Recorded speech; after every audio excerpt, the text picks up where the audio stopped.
வணக்கம். இன்றைக்கி நம்ம பார்க்க போகிற சமையல் என்னென்னு பார்த்தீங்கன்னா, உடல் எடை கண்ட்ரோல் பண்ணுற மாதிரியும் சுகர் லெவல் கண்ட்ரோல் பண்ணுற மாதிரியும் ஒரு அருமையான தோசை ரெசிபி தான் பார்க்க போகிறோம்.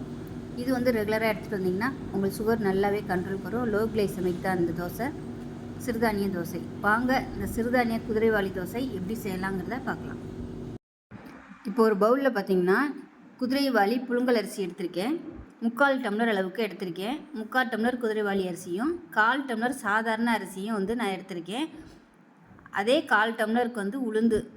குதிரைவாலி அரிசி வந்து நான் முதல் நாள் நைட்டே ஊற வச்சுட்டேன். முதல் நாள் நைட்டு ஊற வச்சிங்கன்னா தான் அதில் உள்ள சத்துக்கள்லாம் நல்லா ஊறி நல்லா வரும். அதனால் குறைஞ்சது ஒரு 8லேருந்து 10 மணி நேரம் நல்லா ஊறணும், எந்த சிறுதானியமாக இருந்தாலும்.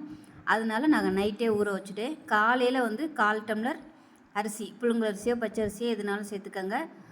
அரிசியும் 1/4 டம்ளர் உளுந்து, கொஞ்சமாக வெந்தயம், இது மட்டும் காலையில் வந்து ஒரு 2 மணி நேரம் ஊற வச்சுருக்கேன். இப்போ இது நல்லா ஊறிடுச்சு. நான் வந்து மிக்சியில் தான் போட போகிறேன். கொஞ்சமாக போட்டிருக்கிறதுனால நான் மிக்சியில் போட்டிருக்கேன். இன்னும் கொஞ்சம் கூட அளவு போட்டோம்னா, நம்ம கிரைண்டர்லேயே போட்டோம்னா இட்லியெல்லாம் ஊற்றணுமோ நல்லா சாஃப்டாகவே சூப்பராக வரும். இப்போ நான் வந்து மிக்சியில் போட்டு அரைச்சிட்டு, எப்பயும் போல் நம்ம கொஞ்சமாக உப்பு போட்டு கரைச்சிட்டு நல்லா ஒரு 8 மணி நேரம் புளிக்க விட்டுட்டு பார்க்கலாம். ஒரு பேன் எடுத்துக்கலாம். தேவையான அளவுக்கு எண்ணெய் விட்டுக்கலாம். எண்ணெய் சூடானதும் 1 டீஸ்பூன் கடுகு, 1 டீஸ்பூன் உளுந்து சேர்த்துக்கலாம். இப்போ கடுகு உளுந்து நல்லா வெடிக்க ஆரம்பிச்சிருச்சு. இந்த ஸ்டேஜில் ஒரு 50 கிராம் அளவுக்கு கடலைப்பருப்பு சேர்த்துக்கலாம். இதையும் சேர்த்து நல்லா வறுத்துக்கலாம். இப்போ கடலைப்பருப்பு நல்லா பொரிய ஆரம்பிக்குது. இப்போ மீடியம் சைஸாக 2 பெரிய வெங்காயம் நீளமாக நறுக்கினதை சேர்த்துக்கலாம். இது கூடவே ஒரு 3 பல் பூண்டு வந்து சேர்த்துக்கலாம். சின்ன பல்லாக ஒரு 3 பல் பூண்டு சேர்த்துக்கலாம். இது எல்லாத்தையும் நல்லா வதக்கணும். வெங்காயம் லேசாக வதங்கினதும் ஒரு கைப்பிடி கொத்தமல்லி, ஒரு கைப்பிடி புதினா சேர்த்துக்கலாம். இது வந்து கருவேப்பிலை சேர்த்திங்கன்னா நல்லாயிருக்கும். என்கிட்ட இல்லாதனால நான் சேர்க்கலை. கருவேப்பிலை இருந்துச்சுன்னா ஒரு கைப்பிடி சேர்த்துக்கோங்க. இப்போ பாருங்கள், புதினா கொத்தமல்லாம் லேசாக வதங்கிடுச்சு. இந்த ஸ்டேஜில் மீடியம் சைஸாக 2 தக்காளி கட் பண்ணதை சேர்த்துக்கலாம். உப்பு கொஞ்சமாக சேர்த்துக்கலாம். இப்போ பாருங்கள், நல்லா வதங்கிடுச்சு. இந்த அளவுக்கு வதங்கினா போதும். இப்போ அமர்த்திட்டு ஆற விட்டுட்டு நல்லா ரொம்ப நைஸாக அரைக்காமல் கொஞ்சம் அப்படியே திரியாக இருக்கிற மாதிரி அரைச்சி எடுத்துகிட்டு பார்க்கலாம். இந்த சட்னி செய்யும்போது நான் வந்து மிளகா வத்தல் போட மறந்துட்டேன் வீடியோ எடுக்கிற அவசரத்தில். நீங்கள் செய்யும்போது காரத்துக்கு ஏற்ற மாதிரி மிளகா வத்தலோ இல்லை பச்சை மிளகாயோ சேர்த்துக்கோங்க. மாவு வந்து நல்லா புளிச்சிருச்சு. இப்போ கையிலே தெரியும், நல்லா சூப்பராக வந்துருச்சு பாருங்க. இப்போ வந்து லேசாக அப்படியே நம்ம மிக்ஸ் பண்ணி விட்டுக்கலாம். இப்போ நம்ம கல் காய வச்சு ஊத்தப்பமாக ஊற்றி எடுத்துக்கலாம். இது வந்து தோசையாகவும் ஊற்றலாம், இட்லியாகவும் ஊற்றலாம். மாவு வந்து கொஞ்சம் நான் மிக்சியில் போட்டதுனால தண்ணியாக இருக்குது.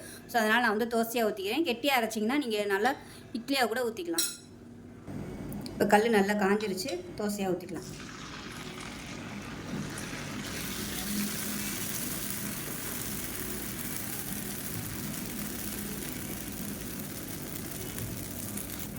இதுக்கு மேலே எண்ணெய் ஊற்றிக்கலாம்.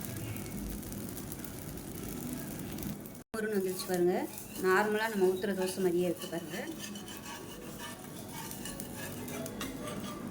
எந்த அளவுக்கு கிறிஸ்பியாக இருக்குன்னு தப்பு மாதிரி ஊற்றிக்கலாம்.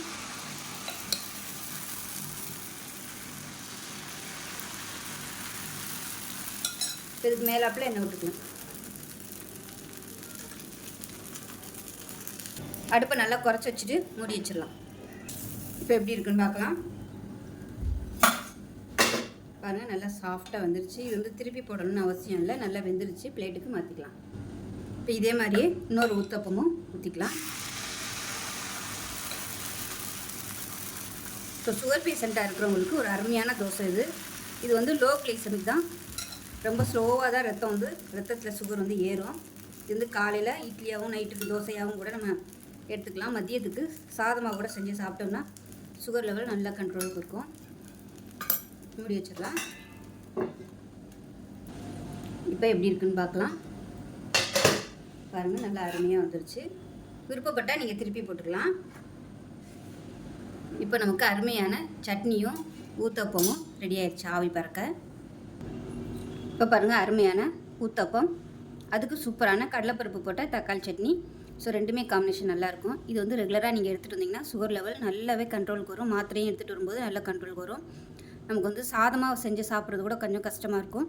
இது மாதிரி இட்லி தோசை செஞ்சு சாப்பிட்டோம்னா நல்லா கண்ட்ரோலுக்கு வரும். சில டாக்டர்ஸ் வந்து இட்லி தோசையாக சாப்பிடக்கூடாதுன்னு சொல்கிறாங்க. சில பேர் 10 நாள் வந்து நீங்கள் தொடர்ந்து குதிரைவாலி அரிசி இட்லி சாதம் தோசை இந்த மாதிரி எடுத்துகிட்டு வந்தாலே சுகர் நல்லா கண்ட்ரோல் ஆகும்னு சொல்கிறாங்க. ஸோ இதே மாதிரியே செஞ்சு பாருங்கள். செஞ்சு பார்த்துட்டு எப்படி வந்துச்சுங்கிறத சொல்லுங்கள். வீடியோ பிடிச்சிச்சின்னா லைக் பண்ணுங்கள், கமெண்ட் பண்ணுங்கள், சேனலை சப்ஸ்கிரைப் பண்ணுங்கள், பக்கத்தில் உள்ள பெல் பட்டனையும் ப்ரெஸ் பண்ணுங்கள். நன்றி.